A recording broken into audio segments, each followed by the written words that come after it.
language related. Next to Tiffany in the Smashing Glasses is Kyle Roderick, who is the author of Bijoux, which is one of the first books on ethical and responsible jewelry, but also, and specifically for the purposes of this panel, she is, I'm not sure what we say, the word curator is overused, and author. She's both the initiator and the moderator of the community that is Bijoux Review, which is online and is both an Instagram, if you will, site for posting, but also she does live streams, etc. And it's a very important place to go, so I encourage you to do that. And also she's a journalist writes for Forbes and many other publications. Next to her is Raluca Angel, and Raluca is with the Natural Diamond Council and brings a particular expertise with regard to European law having to do with, and terminology involving, if you will, greenwashing issues.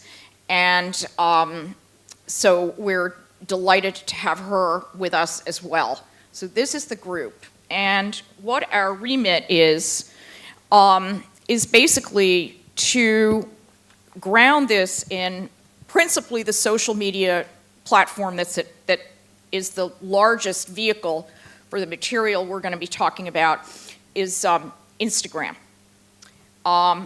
And then there's like TikTok, which some people use for these purposes, but Instagram is the primary focus, I think. And I'm just giving you this because some of you may not know, some of you may be on social media all day long. And then with intellectual property, really we're looking at the realm of jewelry. And one of the things to remember is that there is both the way something looks, design, if you will, but then there's the way something works, whether it's the watch mechanism or what have you. And then there are the things that serve as brand identifiers, which can also be viewed as intellectual property, and so there's a great effort to protect them.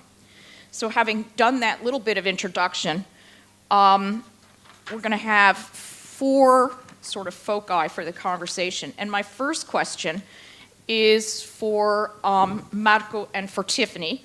What are the main legal risks in the case of false or misleading statements that are made, if you will, while promoting a product? First of all, thank you very much. I really wish to thank you, CIBJO, and the organizing for inviting me to this very interesting conversation. It's not often that as a lawyer you can actually speak with people engaged in the real business, and this is very interesting, and thank you again.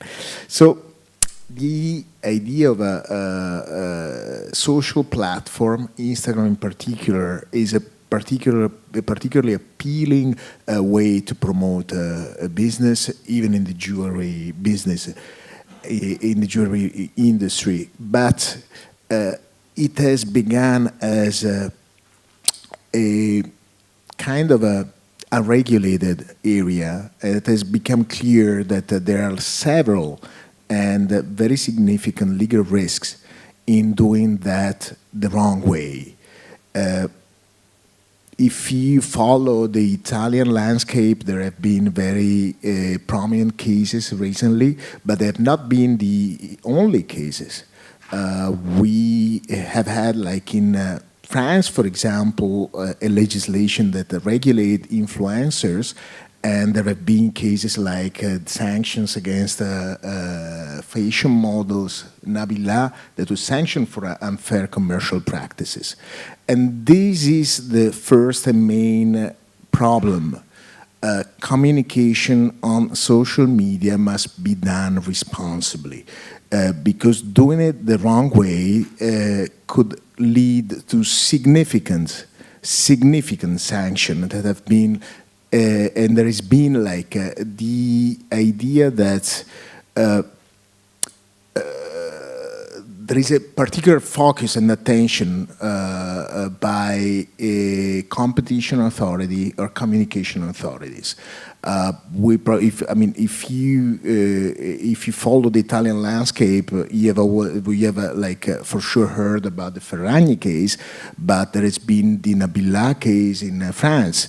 But outside the business of fashion, there have been several cases that sanctioned a company that had wrong ratings on a social platform.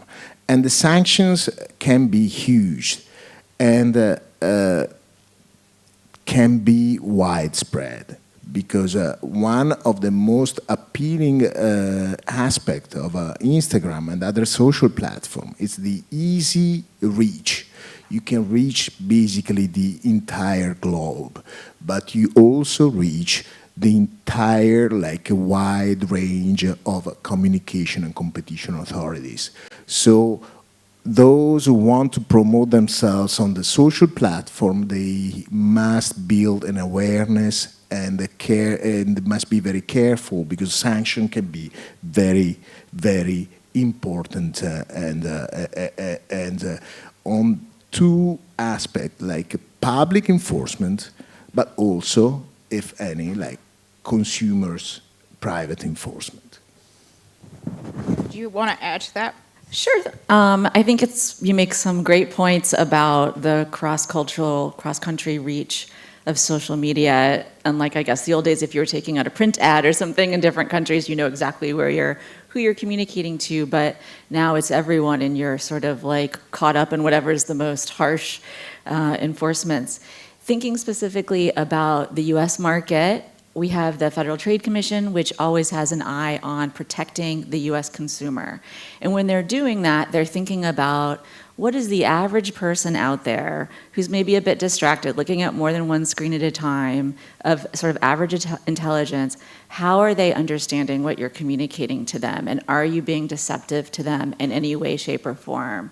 And what they're thinking about is, not would the majority of people see this as deceptive, but would 11% or more of the people of average intelligence see this as deceptive or misleading or not being able to understand it.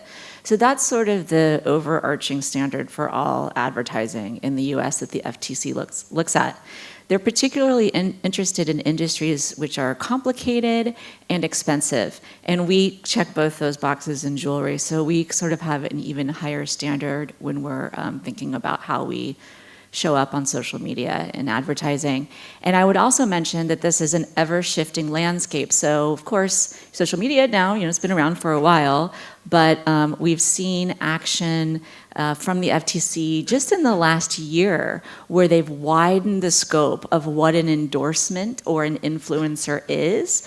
So now we're saying an endorsement could be if you have, maybe any of us in this room, if you have credibility in your industry and you're tagging a product in a post, boom, you're an endorser, you're an influencer. So it doesn't even mean that maybe you have a contract and you're what we think of as a social media, influencer living in a house somewhere in LA, making content. It can be, it's quite becoming a broader and broader reach of what these things even mean. And then likewise, the enforcement is also ratcheting up. So now in the last year, we've seen the FTC come out and talk about fake reviews, where if you're starring reviews and you're sort of favoring them more or less in your algorithm of how your page is showing up, as well as if you are found to be in violation, not only is the influencer who you've hired subject to those fines are definitely going to claw back to you as the product owner and advertiser, as well as any brokers in between, PR agencies, influencer brokers, et cetera. And you're looking at $50,000 per violation, which if you're churning out a lot of content, that can add up quite quickly. So those are sort of the top line things from the US perspective.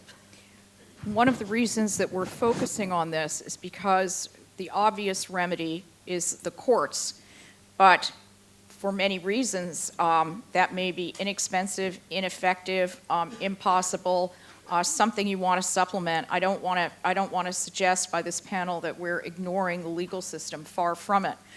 But the idea being, and I would ask this question of Kyle and Marco, what are given that caveat and given the attention being paid to social media by regulators, what kinds of remedies can people whose intellectual property is, if you will, being violated, take other than the courts? So how, in terms of social media, for example, what can they do? And I'll take this one. for both. Yeah, okay. Yeah, sure. Well, first of all, I want to say thanks for even having this conversation, and thank you, CIBJO. I'm here because I'm an evidence-based jewelry journalist. I've never thought of myself as an influencer. I've never told anybody I'm an influencer. What I do is I report on all types of jewelry, but with a special interest on sustainable jewelry, and also with a special interest on defending the design copyright of different designers and brands. So what you can do is, in my case, I've followed the jewelry market.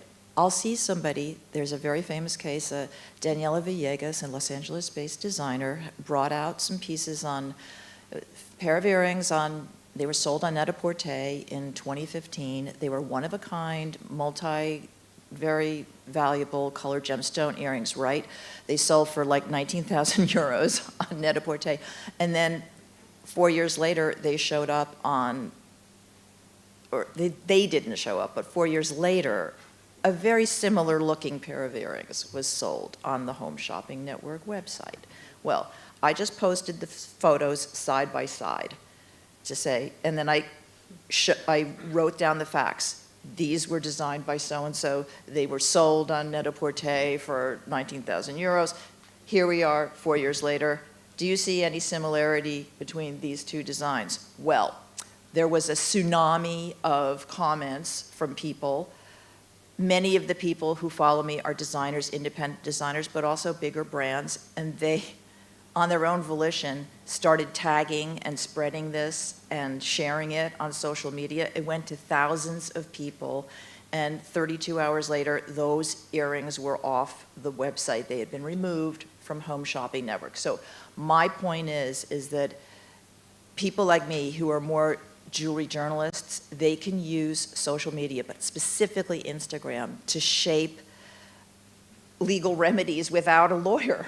No offense. Exactly, and we'll come back to Kyle's examples at the end, because we do have some to show you. So, is there something you'd like to add to that? I think communication on social media is fast, so that is definitely more effective. But again, it seems I sound like a lawyer because I always say, okay, you have to do it. You have to do it carefully, even as a journalist, because it's easy to get like those who receive those comments don't like them, and therefore they will react. So that is something to bear in mind. Okay, so Raluca, what are the obligations that this, and I'm going to use it in quotations, influencer, any influencer, what are the obligations that he, she, or the entity has with regard to disclosing and any connections that they might have to either the product or another entity that has a vested interest?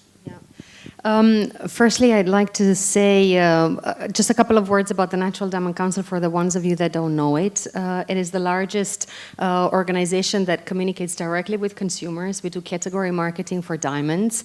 And with evolution of technology, the global world, we definitely changed our presence from just advertising, that to Tiffany's point, you would have some ads placed here and there, or an advertising campaign, maybe biannually if you have a great year. We moved to communication 365 days a year with consumers. We have over 100 million unique visitors to our social media platforms, and we have 6.6 million impressions every day. This is huge. So we basically do this for the entire category for diamonds, but we also are here to support industry, retailers, jewelers who would also like to learn a lot from all the know-how that we've gathered all of these years. And we support them in the communication activities that we have towards consumers. The reason for which I'm saying that is that one of the key elements through which we manage to communicate effectively via social media is definitely by sharing a lot of the know-how with other organizations or other individuals who like or do not like to call themselves influencers. And we have seen, of course, increased uptake into even what others would consider the most serious topics. So we launched last year a report called Diamond Facts, where we've been addressing a lot of myths and misconceptions around the diamond jewelry industry.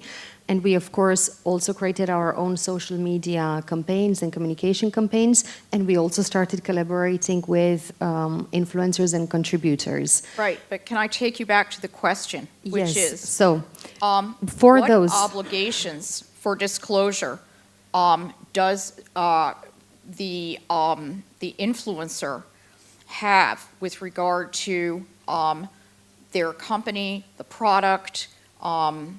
What are the obligations for disclosure? Because clearly you've just announced, for example, a very clear, I mean, I happen to be a big fan of the National Diamond Council, but there's a very clear vested interest. So what are the obligations of the person who's writing and posting? Absolutely. And for us, doing this the right way was the most important thing. So for all of the influencers and collaborators that we've had for this campaign, absolutely all of them had to communicate on their social media, whether it's through hashtags, through the post itself, that this is one, a paid partnership, two, this is an ad, or even to name the organization that they've partnered with. Another element that honestly, and Tiffany will know this very well, and same as Marco from legislation, some markets do require that you actually also add in the sources, some others don't. We encouraged all of the influencers to actually include the resource that they've used to make that post. And that's because we consider that everything that they would need to stand for needs to be backed up by data.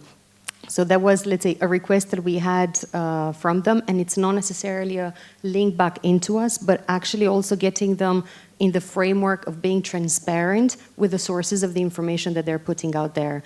So hashtags, clear posts, clear messages, and clear sources are some of the obligations that influencers should commit to. So you're a champion of transparency, if you will. Absolutely. And so Kyle, on the other side, if you will, and Marco as well, what should a company include if, for example, they have a contract with someone we will put in quotation marks as an influencer, so whatever category they are. What should be in that contract? So this is referring to a post from a brand or a designer? If, for example, you are working, if you will, for a quote brand, let's say that. Well, then I would put in a hashtag ad. You can also, there's the banner of paid partnership that you can put in, you can type that in at the top of the post when you're posting the post. Well, let me be really direct. Yeah. Okay, so I come to you. Yeah. And say I have a new substance that I think is, sustainable and spectacular, and I would like you to be its advocate. Ooh. What should be, yes, I know, I'm giving you the dream assignment here. What should be in the contract that we create if you are going to take on the assignment, if you will, of championing? Well, here's the interesting thing. I mean, I wouldn't even sign the contract until I asked them a whole battery of questions.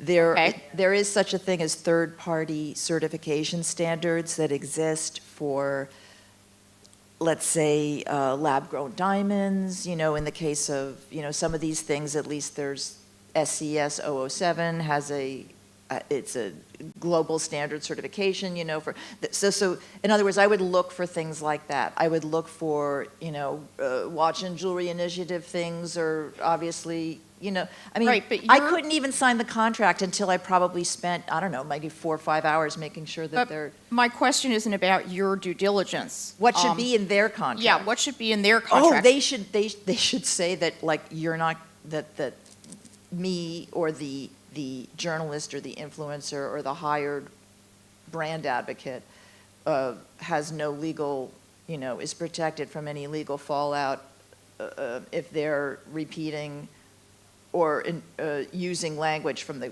brand itself. Okay. No, I mean, that I would be, is the correct word, indemnified? Is that, or protected? You can't do that? Because the thing is, no, but here's the thing. You should try. No, but the reason why I say that, though, is because I have literally had brands tell me things, and then I do the research, and I find out that they have misrepresented, they have used misleading language, deceptive language, and in fact, they're not telling the truth. So then, what do you feel as someone who effectively, this is not part of the script, guys, but so then, what do you then do as someone who, on the one hand, has, we'll call it journalistic integrity, and on the other hand, has a signed contract? How do you navigate that situation, or how would you? I don't know, call Tiffany Stevens? She's on vacation. I know. She doesn't go. We don't give her My point is, this I was option. trying to get. Well, the get her other to thing, take too, this- is that I have a lawyer who looks at things before I sign anything. I just don't. So, If I can just add to Yeah, that one. So please, for example, go. because this due diligence on both sides is really, really important. Yes. And then there is so much information out there. How do you know which is the verified one? So always go to absolutely assured, verified information. You mentioned standards. There is a global organization that actually certifies the standards called ISIL. So look whether a standard does have or is part of ISIL, because that's the standard that is accredited, recognized, and you definitely have the entire third-party verification process. Not all of them do. So, Right, but that's right. super extra detailed and work spell which out, you need to do the it. initials, so for people who don't know what it is. ISEAL. ISIL. So this is the Global Standards Organization for Standards. So that's the book of the books for standards. So I, as an ultimate geek, I go there and I check which are part of that. But the problem is, for example, in situations like this, that may have, if you will, applicability theoretically, but not in reality. So the idea behind this first part of the conversation was really to kind of spell out the landscape of working with, quote, social media, quote, influencers, and the reverse, what should authors, people who are or are perceived to be influencers do in order to, if you will, protect themselves or before they embark on a relationship. We're going to move, because I'm very conscious of time and I try to be organized, so we're going to move into the second section of this conversation, which is effectively trying to look at corporate strategy for working with social media. So here I go back, Raluca, to you and to Kyle. What steps should, we'll call them, one term we've used in our conversations, but is advertisers, but it may be sponsors, it may be entities with a vested interest in the material that's being posted. What steps should be taken to communicate correctly with audiences on social media? So the first operative word that you use is correctly. So we'll definitely assume that you've done all of your focus groups and all of your marketing materials are sexy enough for your audience, targeting them precisely. Now it's the work that is the final validation before all of that gets put out. And that's an extremely important checkup system of the markets where you're putting your information out there, which is incredibly difficult, especially in an online world, right? You have some markets, you have your products or your communication that will cross all of those markets. You need to be aware of that. So for us, for example, within the diamond world, it's very, very important that the correct terminology is used, diamond terminology. You mentioned synthetic diamonds, laboratory-grown diamonds, Kyle, before. It's very important that any seller, merchandiser, or promoter of synthetic diamonds, laboratory-grown diamonds, they know the diamond terminology that is, one, approved legislative in some areas, or guidelines such as the CIBJO Diamond Blue Books that apply for the jewelry world. You follow those, because that involves both correctness as well as clear disclosure. So that's the second element, I would say, disclosure. There is nothing worse than keeping information away from your customers, and the devil is in the details, so if they don't get it, then they'll still purchase the product. You can't risk this, and I promise you that is not going to be a returning customer. More than that, I think the industry should come as a whole and work on that together, because one error for one actor will have a massive negative impact on the entire industry, which is why you need to do this for the long term. We spoke a little bit earlier about diamond terminology and different countries. There is specific, and the EU market is absolutely special, because you have legislation that goes across the European Union, but then also specific legislation in each country. There is a décret in France, and we were talking a little bit about the misunderstanding around the décret.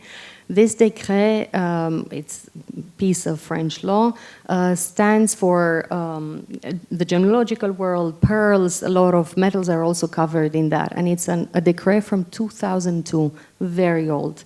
Now the Ministry of Economy have done a review of this décret, and they've considered that they don't want to change it. It's still accurate, and it's still clearly reflective of reality. Well, in the décret, we spoke about the diamond terminology, there is only one accepted term for manufactured diamonds, and that is synthetic diamonds. You can't use any other word, because in French, translated in French, they make no sense. The use of laboratory, or reference to laboratoire, for the French consumer, that means a gemological laboratory, which is absolutely not the idea that you would put forward. But I'd like to reiterate, that piece of law exists since 2002. It's not a new one. So everybody that activates in that world, and it applies in B2C as well as B2B environments, have been in place for a very long time. Now enforceability is definitely coming, so keeping such legislation in mind is crucial. I think Marco wanted to jump in.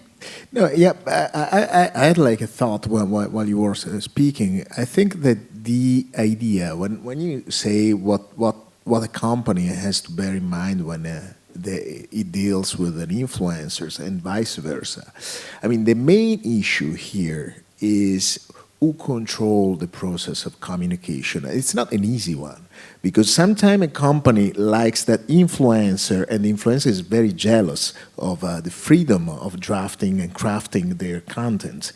But obviously, these raises risks, because the company may be held liable for like what the influencer says and it has been endorsed.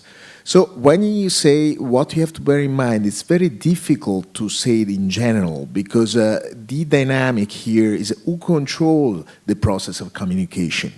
And this is like a side effect, because if the control is on the influencers, most of the liability will be there. If the control is on the company, obviously you probably have like the way you lead the way, but you have to take the responsibility for what you say. So this is how I see the relationship between an influencer and a company. It's a dynamic. It's like a dynamic of who controls the process of communication. And therefore, there are like issues that may be taken into consideration by companies. And for example, there are like common in practice, like morality clauses. You cannot like, you don't know, I mean, Unfortunately, there is no it's not legally effective like indemnification, because reputation is harmed in a much faster way that any court may cure. And therefore, being able to breach a contract, to terminate a contract if there is like something that in the process of communication a company doesn't like, it doesn't fit the values of a company. It's important, but it must be there. And also, like there are privacy issues. Who control the data that in the process of communication? I mean, the dynamic of social platform allows a much better, much more intense engagement, and therefore there may be giveaways that the influencer do and the personal data may be gathered. Who control those data? So there are like many issues that must be taken care of, but they are all like, they can be reduced to this dynamic on who control the process. And it's not an easy, because I would say, I mean, as a lawyer, I would say if I have to advise a company, say, you control the process. But it's not always possible, because the content creator has its own its own ability, its own will to make their own contents, and that's the reason why they're successful. And so that make it like much more difficult than it seems, the relationship between a company and influencers. It takes us back to Kyle's, I'll call Tiffany question, which is what happens even, for example, when the person who is creating the post, article, what have you, discovers material or perspectives that are not in line with what they, in the impression they had and the understanding they had of the material when they initially went into the arrangement. And I think the next section of this conversation will take us to, I saw a couple of flinches when the lab-grown topic came up. Because one of the things that we have is language by country. And what we are going to do first in the sort of third section, again, I'm trained to be the school person, if you will, is the question of environmental claims. Oh. And Tiff, what is the current state of regulating, quote, green and environmental claims for the U.S. market? And more specifically, going to Raluca's point of French law and the laboratoire problem, what about U.S. nomenclature? Sure. So this is a topic on everyone's mind, and one that is rapidly evolving in real time for sad but real reasons, right?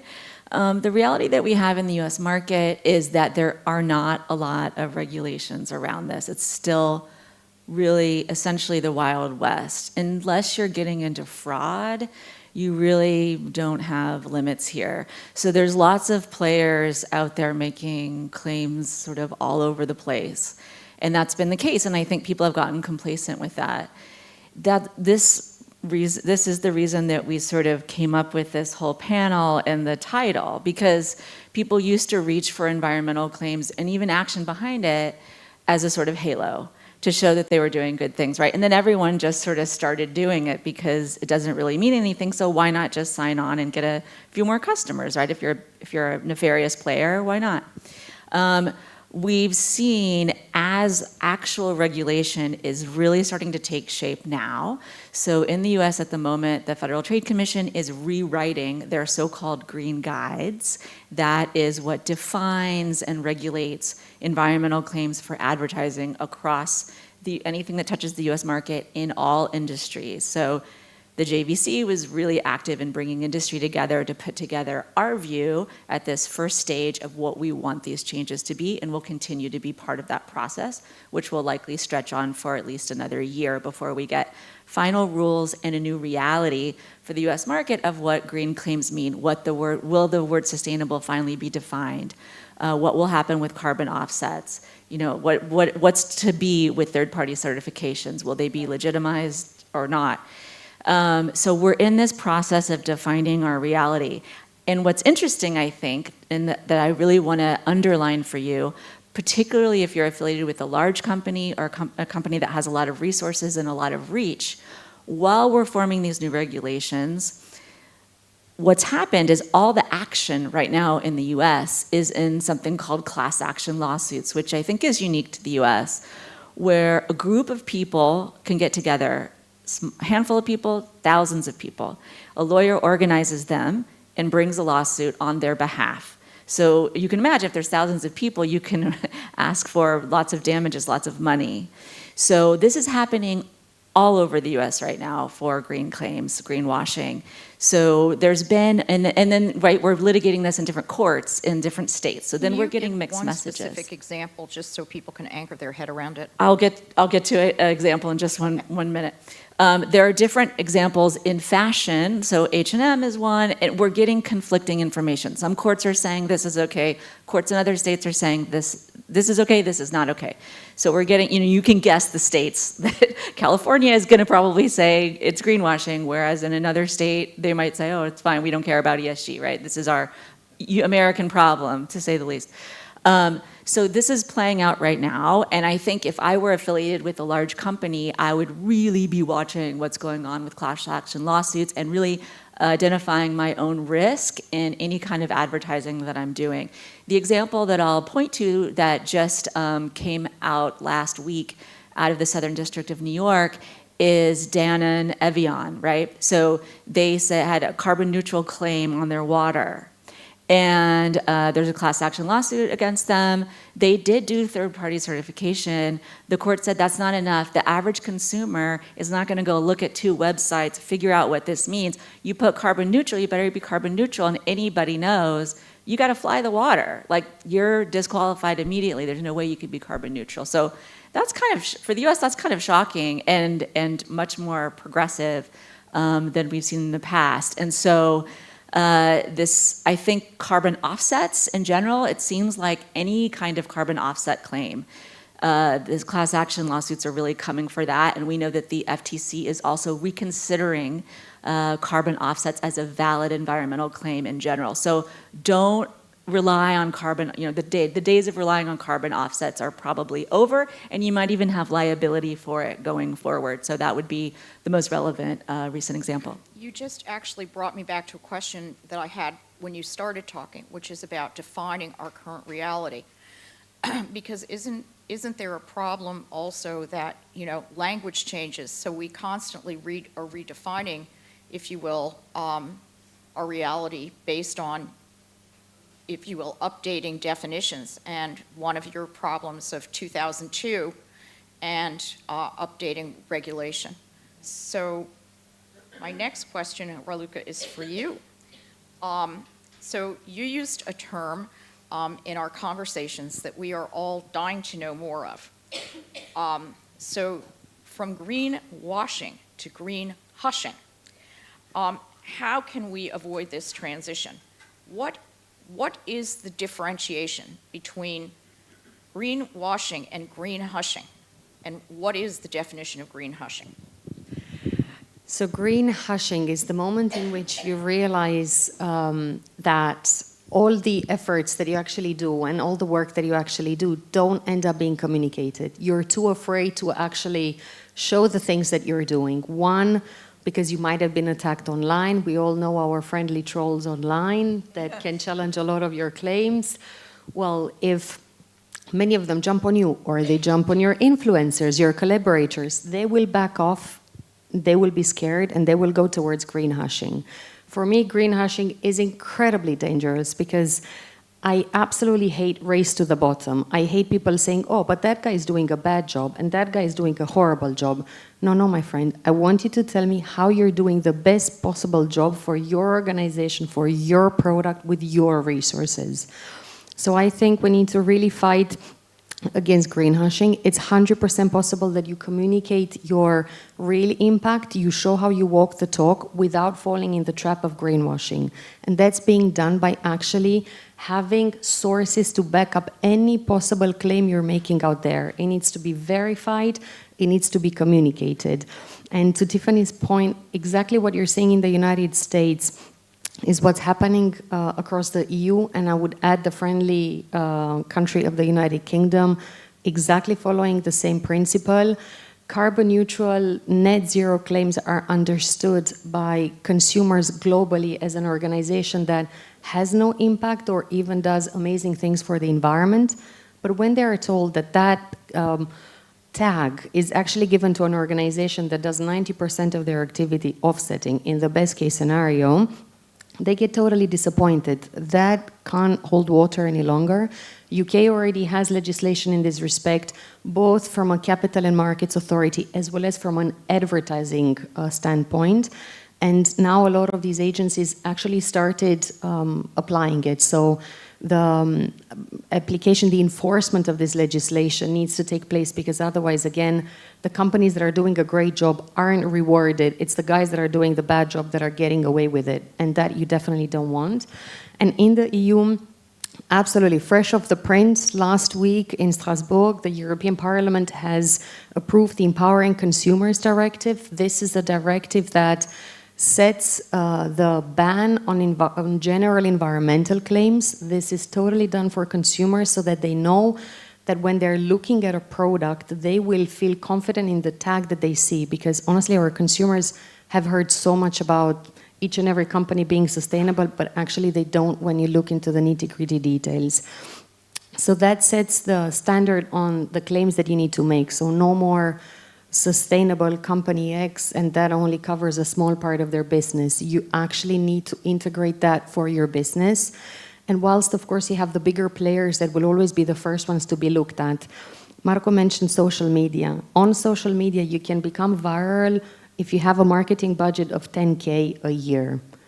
And that is going to be much stronger for the consumers than a large company with a huge marketing capital, which means also the smaller players need to be aware that everything that they're communicating has equal power online as any company they might admire from this budget perspective. So I'd say for every company, make sure you can verify your claims, have proper certification. We were talking about certificates. Responsible Jewelry Council is there for the industry to help them set absolutely all of these standards in the right place and be comfortable with it and understand that you're covered by a great system. And don't overpromise. Do the right thing, what's core to you, your values. The more you try, the less convincing you're going to be. So it's possible for us to do the great thing, because the jewelry world has done that for so many years now. So you just need to be proud of it. And also, also have access to good sources. Shameless promo of our Diamond Facts. It's out there for everyone using external sources. Don't take our word for it, take other sources, and make sure that you feel confident enough to stand for the great work that has been done in this industry. Kyle, do you have an unuttered thought? I do.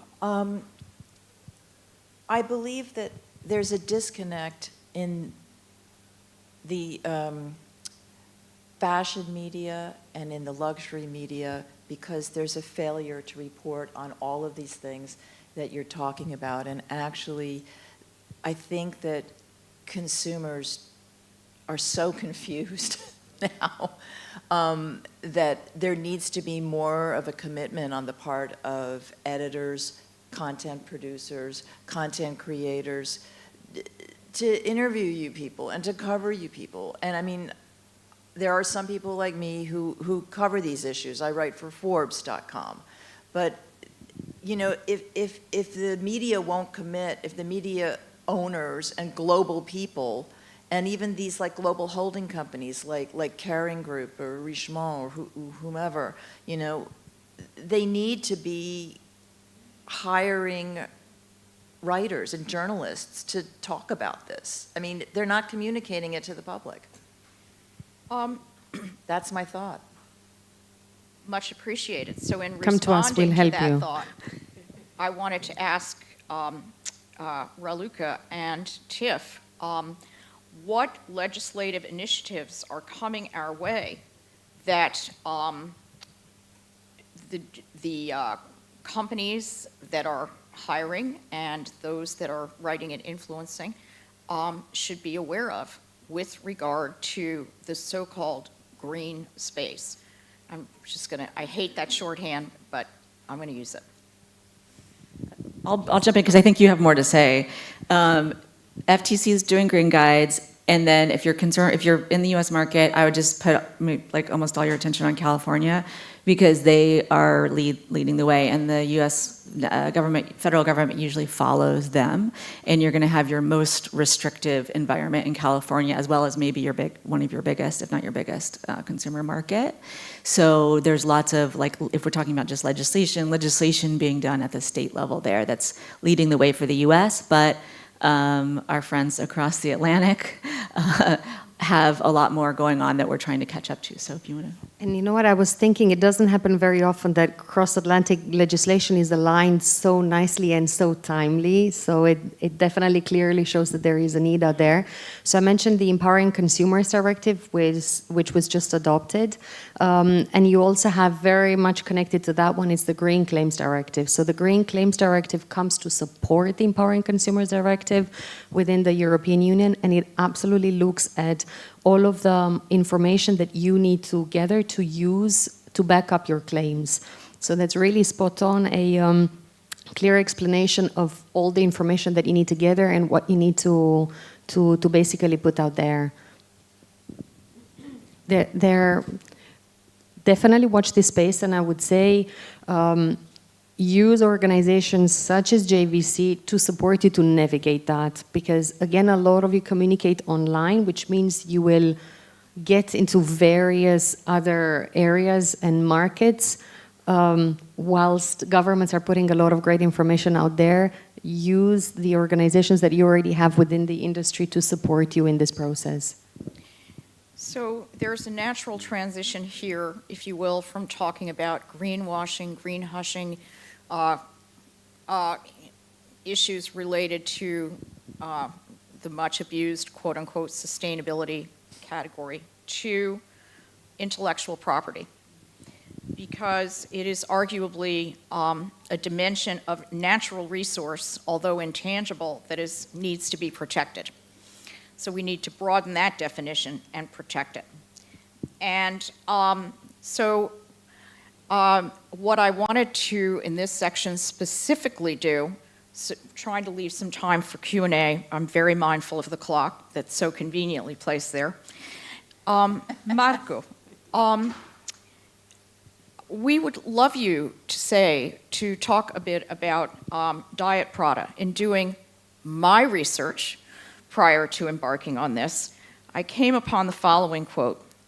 Diet Prada is, quote, the front row's most feared Instagram account, which turned its relatively unknown founders into two of fashion's most powerful voices, moral arbiters in an industry not historically known for its conscience. What would you tell us about Diet Prada, which was a phenomenon? It's just the sort of power and presence is phenomenal, and you've obviously had close engagement with them, and so I wonder what your thoughts are. I think that what Kyle said and other Instagrammers may have like an important role in developing an awareness of what are the important topic for consumers, for the market.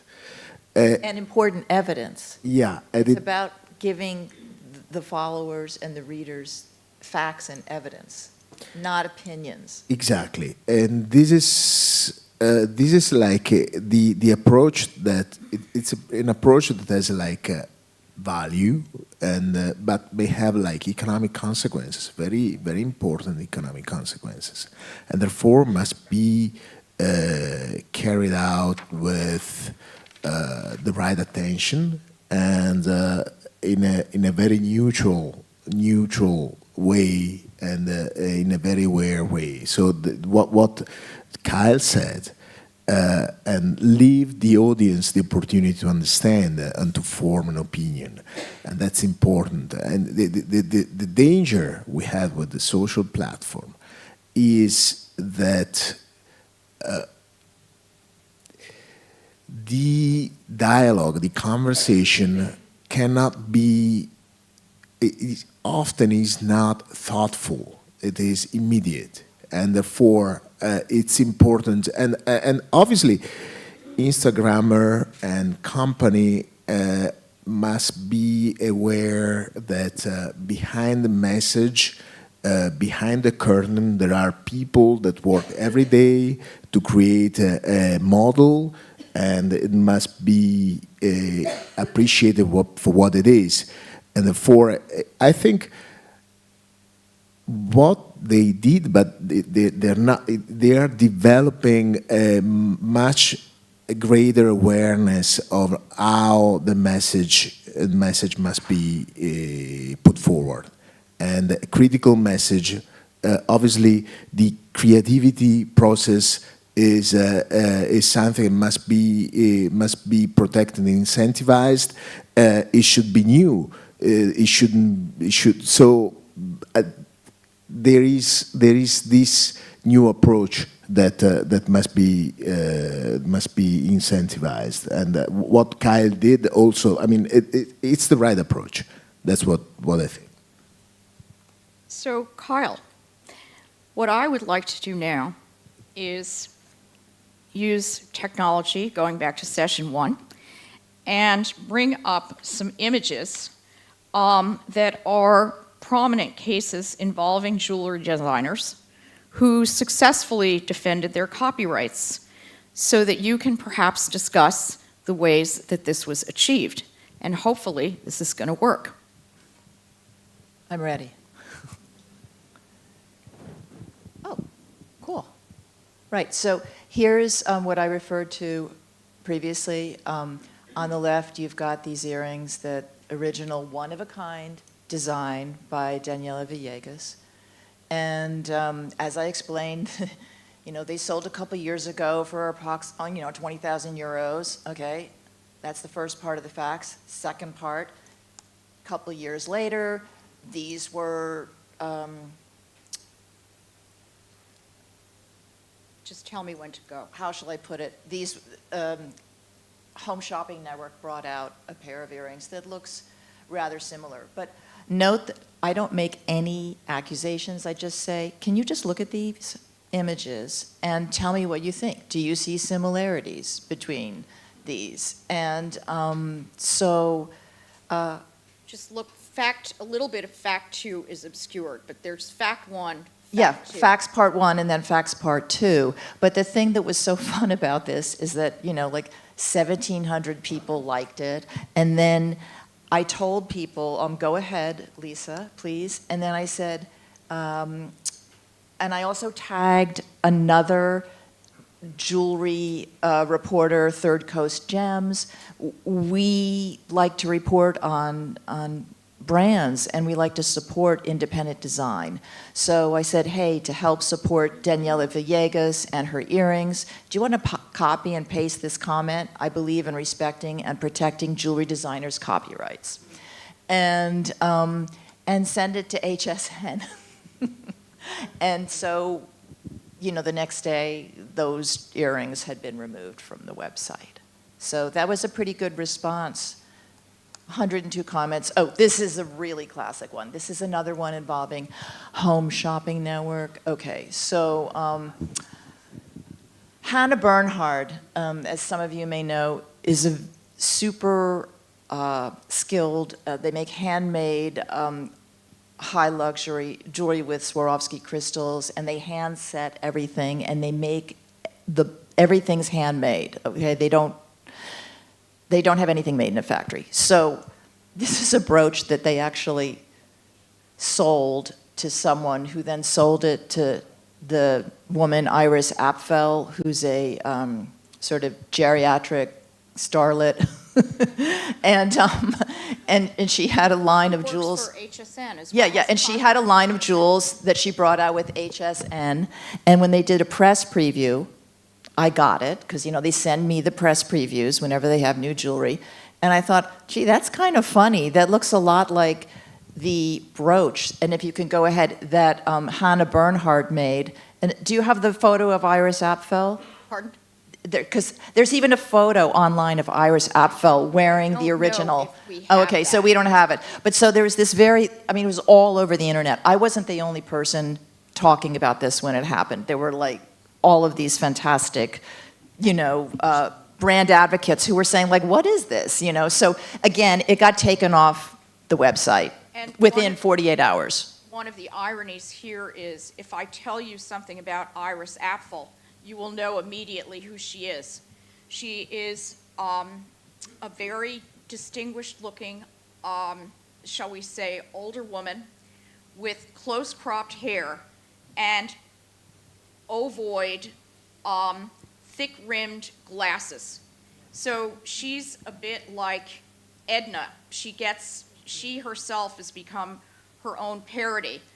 And so you have a situation almost where one, if you will, advocate was able to rein in another person who is functioning in many ways as that kind of influencer. Can I say something really briefly? Sure. Okay, please. I think this is really fascinating, and I wonder what Marco thinks too. This is really fascinating because on the issue of copyright, number one, it's like impossible to get a copyright of a jewelry design. Let's call it misogyny, let's call it government bureaucracy. They haven't, no, seriously though, the USPTO has not granted a jewelry copyright since like 2017. So getting your design really protected is going to be difficult. Secondly, the idea of a toucan is probably not copyrightable. Okay, it looks like the original, but there's there's real toucans out there. There's tons of toucan jewelry, I'm sure. So the fact that you're playing in this space that's between some of the limitations and the legal black and white, and yet also not violating anything yourself by doing this advocacy and HSN being responsive, I just find it really fascinating. I didn't know about this And before. by the way, I'm aware of everything that you said. Like you can't copyright like a rose or all of these motifs that are so popular in every economic level of the jewelry market, right? From fast fashion all the way up to Chanel, Gosh. high jewelry, right? So, but still, the fact is that there were photos all over the Image, internet. Whoever is the techno god, thank you. Oh wait, yeah, and this is a good one, the malachite one. This is great. I'm working. I can't wait to tell that story.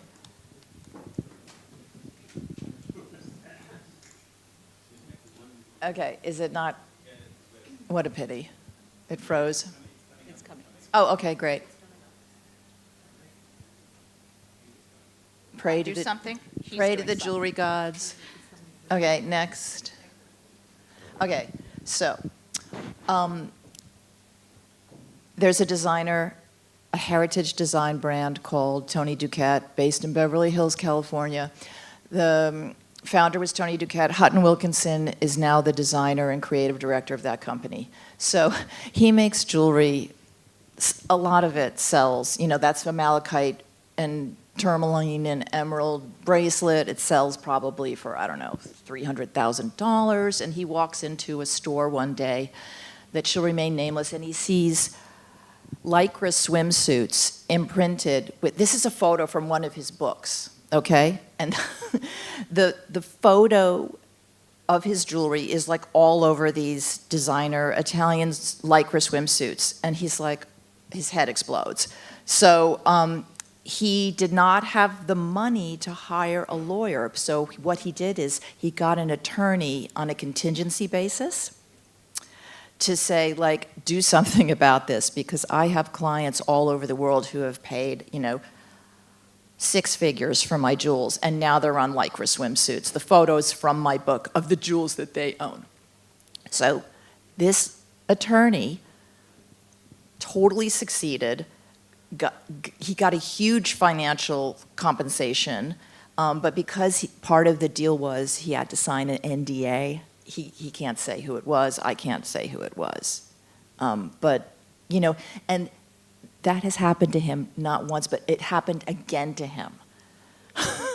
Because his jewelry, a lot of people think it looks really great and they want to use it on their clothes. And the second time it happened, it was on somebody's dresses. And it was a global brand, by the way, who shall remain nameless. Well, it works, I mean, aesthetically, it works very well with the zeitgeist right now, so it's not surprising. Yeah, but so that's an interesting thing just for you attorneys, is that there's plenty of attorneys who are like, okay, I'll take this on a contingency basis because they feel like they can win, you know, and they do. So you too, as a jewelry and fashion attorney, can now take out a billboard as we have them in the United States. I'm embarrassed to say, but it's sort of 1-800 and then letter numbers that spell Jewelry out law. some letter, and you basically have what are called ambulance chasers. But I mean, here we could have, if you will, rip-off chasers, and Jewelry lawyers. so potentially that's a new area of how one balances the gravitas of excellence with that image. I'm not sure, but we could probably work it out. Now, it is 1:55. Oh gosh, if anybody has any questions, please do ask them. If you want to go eat, which is absolutely one of our basic rights, or hopefully it is a right, we're all around today, and everybody here is accessible via hashtag, via email. We'll give you, I, for one, would be happy to give you my cell phone.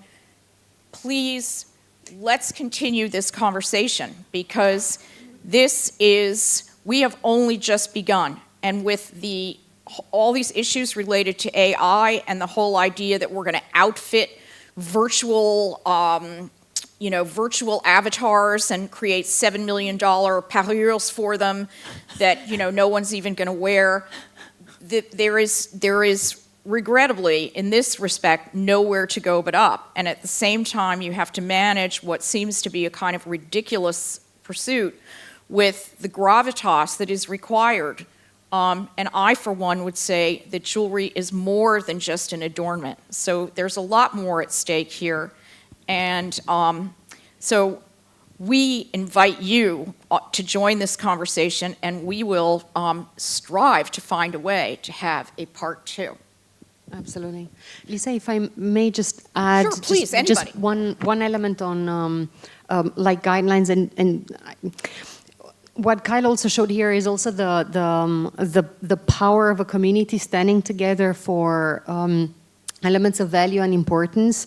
So we have, and I'd say a similar thing also going on within CIBJO right now. So for the green mapping of where is it that we need to stand as an industry from a nomenclature perspective to what are the steps and development of where we're going and the strategy. We have John here that is leading fantastic work within the world of sustainability committee within CIBJO. There is also a lot of other roadmaps that have been created, but you asked me for a space to kind of watch out for. So I think everybody that is in the jewelry industry world should also look into the guidelines of our own CIBJO, because that does create the level playing field across the world, and that's not an easy task. So I just encourage this unity from such a perspective as well. And just as a pendant to that comment, I will say that we are working hard to make CIBJO also better recognized, if you will, in the United States as the sort of standard bearer that it is. So with that, I want to thank you all for joining us, and see you next time. Thank you so much. We'd like to thank everybody, and just on that note, tomorrow in the Palladio Theatre, so it's going to be in the bigger hall, we've got 3 seminars which are going to deal with some of the issues that were raised today, particularly the ones related to greenwashing and sustainability, and more specifically also to nomenclature which can be used reasonably, and work that's being done in CIBJO by Ferial Zarouki over there. And we'll end off tomorrow with a look at big data and analysis in making business decisions in the diamond industry with the gentleman sitting back over there. It should be fantastic, and we'd love to see you all there. Sorry for holding you from your lunch. Oh, Bon it's appetit. perfect timing. Thank you.